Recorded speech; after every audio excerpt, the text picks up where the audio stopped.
इस चैप्टर के 10 मार्क्स हैं। इसमें पढ़ेंगे कंडीशनल स्टेटमेंट्स और लूप स्टेटमेंट्स।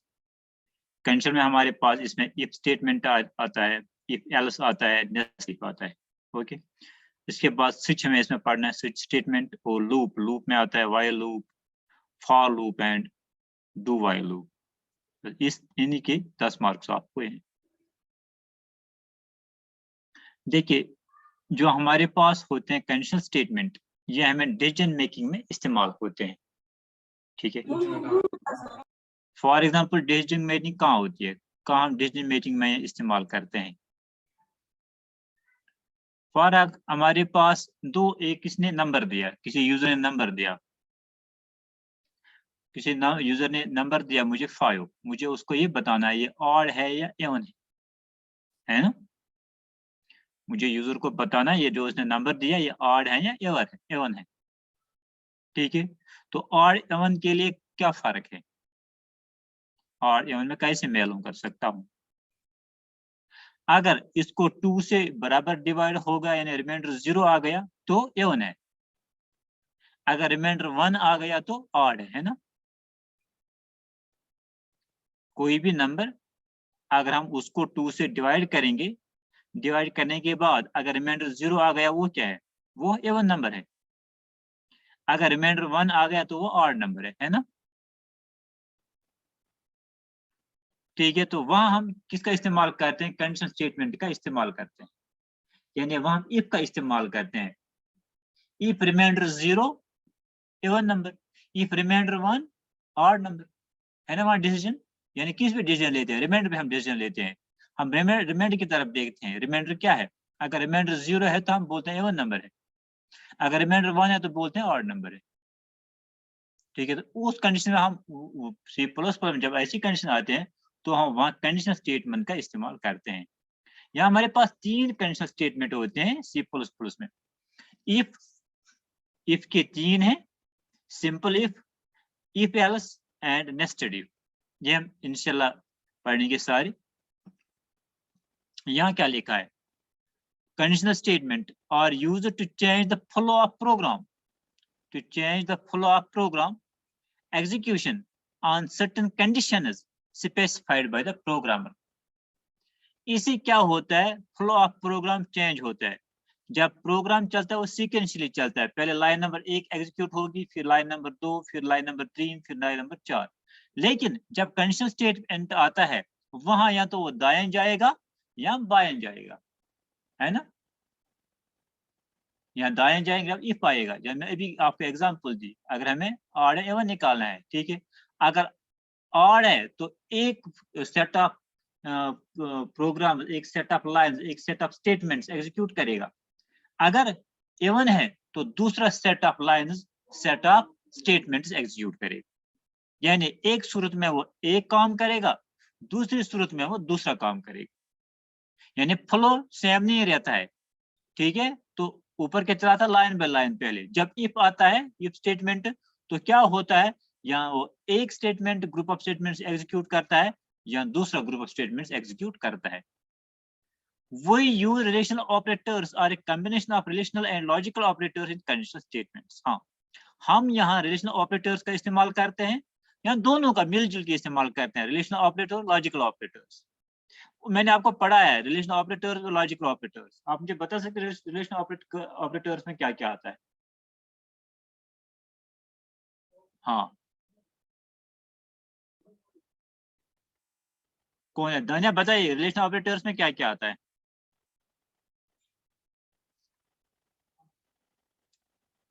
कौन कौन रिलेशनल ऑपरेटर्स में आते हैं जी। सदफ, आप बोल सकते हैं, आप आए हैं और कहें। जी सर। हाँ, मैं बोला था रिलेशनल ऑपरेटर्स में क्या क्या आता है। रिलेशनल ऑपरेटर्स मैंने कल आपको ऑपरेटर्स दोबारा पढ़ाए, दूसरी बार पढ़ा है।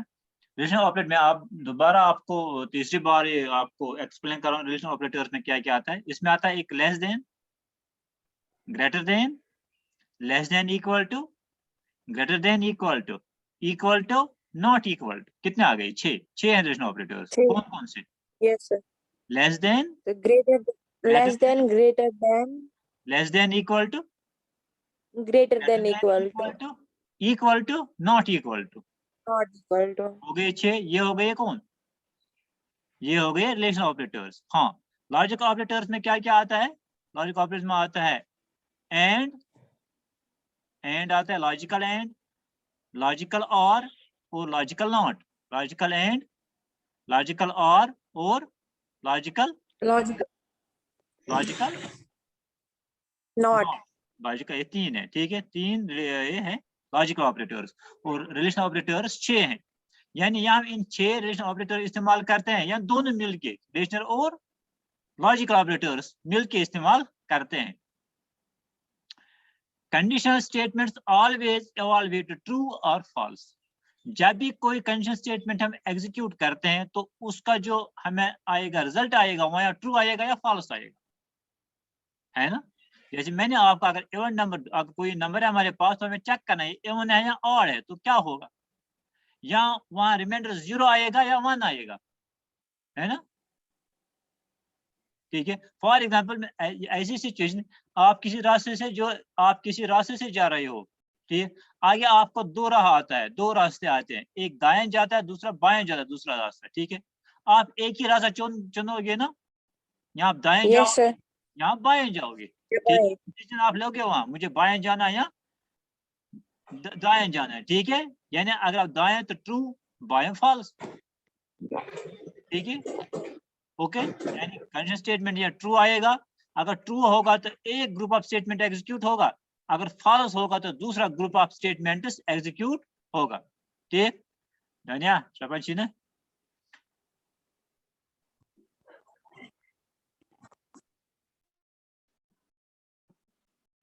Yes, sir. Okay.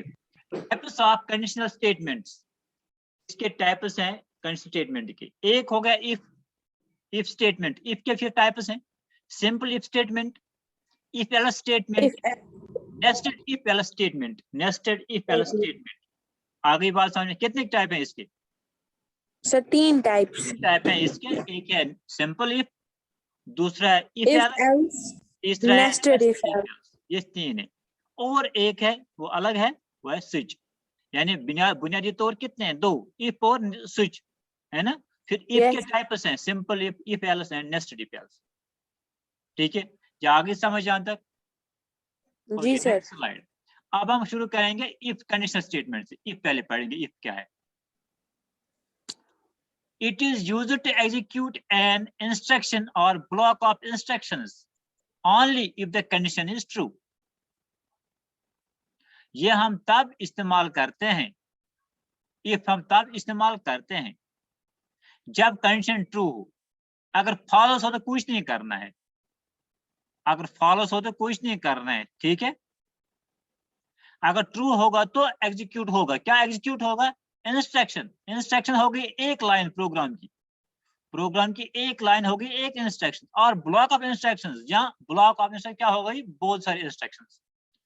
Block instruction 5, 6, 7, 8, 10, 20, 100, ठीक है, वो हो गया ब्लॉक ऑफ इंस्ट्रक्शंस। यानी अगर ट्रू होगी कंडीशन, या तो फिर एक इंस्ट्रक्शन एग्जीक्यूट होगी, या ब्लॉक ऑफ इंस्ट्रक्शन एग्जीक्यूट करवा सकते हैं हम, ठीक है। अगर फॉल्स है तो कुछ नहीं करना है।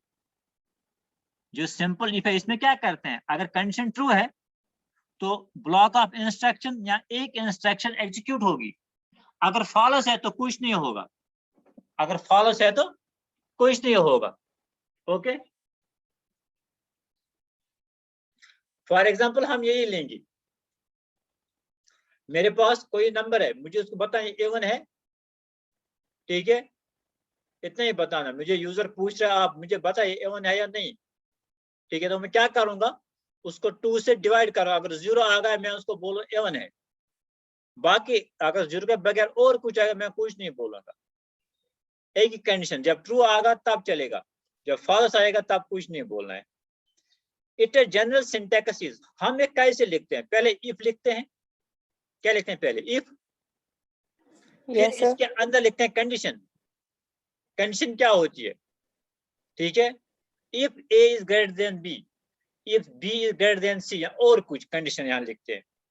अगर ये ट्रू है तो स्टेटमेंट एग्जीक्यूट होगा, हो गया एक और है, इस तरह लिखते हैं। इफ कंडीशन, इफ अगर कंडीशन ट्रू है तो स्टेटमेंट 1, स्टेटमेंट 2, स्टेटमेंट 3, स्टेटमेंट 4, ऐसे ये हो गया ब्लॉक इंस्ट्रक्शन। ऊपर क्या है, एक इंस्ट्रक्शन स्टेटमेंट है ना, एक इंस्ट्रक्शन। यहाँ स्टेटमेंट 1, स्टेटमेंट 2, स्टेटमेंट 3 है, यहाँ ब्लॉक इंस्ट्रक्शन। ओके, अगर ट्रू है तो एक या एक से ज्यादा इंस्ट्रक्शन एग्जीक्यूट होगी, अगर फॉल्स है तो कुछ नहीं होगा। हाँ, मैं आपको एग्जांपल से समझाऊंगा। एग्जांपल समझिए, एग्जांपल तो आपको जो मैं अभी तक पढ़ा था, इफ आपके वो सर के ऊपर से गया होगा, लेकिन अब आपको यहाँ समझ आएगा क्या है। मैं लिखता हूँ पहले iostream.h को, ये आपको पता है, फिर लिखता हूँ वर्ड में, फिर हो गई body of the program CLR, ये मैंने आपको पढ़ा है क्यों इस्तेमाल करते हैं। इंट मार्क्स, ये पढ़ा है मैंने। इंट क्या है, इंट है डेटा टाइप, है ना। इंट क्या है, डेटा टाइप। मैं आपको दोहराता हूँ, डेटा टाइप, डेटा टाइप यानी किस तरह का डेटा इसमें इस्तेमाल करेंगे, हो गया डेटा टाइप। मैंने बताया आपको डेटा टाइप के कितने किस्म है। एक हो गया यूजर डिफाइंड डेटा टाइप, दूसरा हो गया इनबिल्ट डेटा टाइप, तीसरा हो गया डिराइव्ड डेटा टाइप। फिर मैंने आपको पढ़ाया था कि इनबिल्ट डेटा टाइप जो है, इसमें आता है कौन कौन सा, इंट आता है, केयर आता है, फ्लोट आता है, डबल आता है ना। पढ़ाने मैंने लेक्चर में एक, इससे पहले। इंट का मतलब हो गया, इंट का मतलब हो गया इंटीजर है, यानी जो मार्कस मैंने वेरिएबल बनाया। मार्कस क्या है, वेरिएबल। मार्क्स एक वेरिएबल बन गया, इसमें मैं इंटीजर टाइप वैल्यू स्टोर कर सकता हूँ। मैं इसमें इंटीजर टाइप वैल्यू स्टोर कर सकता हूँ। सी आउट हो गई मैसेज।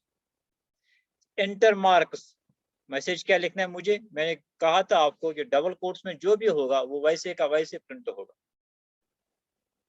फिर है सीन, सीन हो गया कीबोर्ड से मैं मार्क्स देता हूँ, सीन मार्क्स, मैंने मार्क्स दिए। If marks are greater than 33, देखिए अगर मार्कस क्या है ग्रेटर देन 33 तो क्या होगा, cout, congrats you are successful, तो ये मैसेज प्रिंट होगी, आप सक्सेसफुल हो। अगर मार्कस ग्रेटर देन 33 नहीं है, 33 से कम है, तो कोई मैसेज प्रिंट नहीं होगी, कुछ नहीं प्रिंट होगा। ठीक है, तो कंडीशन कौन से यहाँ, इफ, यह इफ। मैं पहले आपको सिंटैक्स बताया, पहले इफ लिखते हैं, फिर शॉर्ट ब्रेस लिखते हैं, फिर अंदर कंडीशन लिखते हैं। यहाँ कंडीशन क्या है, इफ मार्कस ग्रेटर देन 33, अगर मार्कस 33 से ज्यादा है तो ये मैसेज प्रिंट होगी। ठीक है, तो मैंने आपको कहा था इसमें हम कौन से इस्तेमाल करते हैं, कौन से ऑपरेटर्स, रिलेशनल ऑपरेटर्स या लॉजिकल ऑपरेटर्स या कॉम्बिनेशन ऑफ बोथ। देखिए ये है ग्रेटर देन, है ना, ग्रेटर देन कौन सा ऑपरेटर है, ग्रेटर देन, ये कौन सा ऑपरेटर है greater than, it is relational operator. अभी बताया मैंने आपको 6 हैं वो, less than, greater than, less than, equal to, greater than, equal to, not equal, Yes, sir.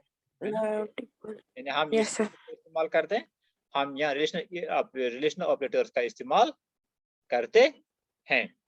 ठीक है, तो हम यहाँ क्या करेंगे, हम यहाँ दोनों का इस्तेमाल भी कर सकते हैं।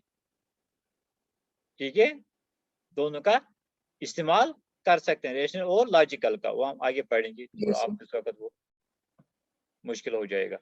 ठीक है, तो ये हो गया प्रोग्राम जी। यानी यहाँ इस इफ में क्या है, इफ में यही है कि अगर ट्रू होगी कंडीशन, अगर कंडीशन ट्रू होगी तो ये कंग्रेट्स, यानी अगर मैं फॉर एग्जांपल मैंने कीबोर्ड दिया फॉर एग्जांपल किसी के मार्क्स 23, तो प्रिंट क्या होगा, कुछ नहीं प्रिंट होगा, यानी कि 23 इज नॉट ग्रेटर देन 33, है ना, 23 इज नॉट ग्रेटर देन 33। ऐसे मैं आपको सिखाता हूँ। इंट मार्क, जब मैंने मार्क्स लिखा ना तो ये क्या बन गया, एक बन गया यहाँ, आप समझिए ऐसे एक बन गया, मेमोरी में जगह बन गई।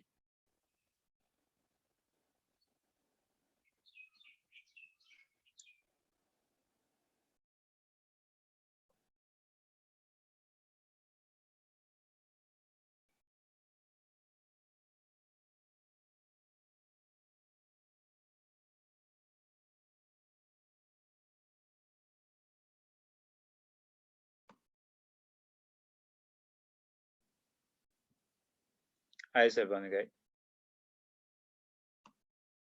ऐसे देखिए। जब मैंने इंट लिखा इंट मार्क्स तो 1 बन गया इंट मार्क्स का, इसका नाम क्या पड़ गया मार्क्स, मेमोरी में इतनी जगह हो गई 2 बाइट्स हो गए मार्क्स, ठीक है। फिर मैंने क्या किया CN मार्क्स, फिर मैं कीबोर्ड से मार्क देता इसमें, फॉर एग्जांपल मैंने दिया 23, ये 23 किस में चला गया मार्क्स में, नाम क्या पड़ गया इसका मार्क्स, इसमें क्या कौन सा है कितना वैल्यू चला गया 23। फिर यहाँ चेक होता है if marks greater than 33, marks कितने हैं, मार्क्स कितने लिखे मैंने यहाँ 23 है ना, ये चेक करेगा यहाँ 23 ग्रेटर देन 33 ना कैंशन फॉल्स है, तो फॉल्स होगा, ये एग्जीक्यूट नहीं होगा, कंग्रेट्स नहीं आएगा, कुछ नहीं होगा। अगर मैं इसके बजाय कीबोर्ड से किसी के मार्क्स दूंगा दूसरे स्टूडेंट के 45, तो यहाँ चेक करेगा हाँ 45 ग्रेटर देन 33 ट्रू आएगा, तो मैसेज प्रिंट होगी cout congrats you are successful. Okay, समझ आ गया ना?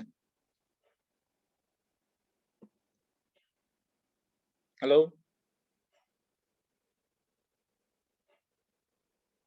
सदफ,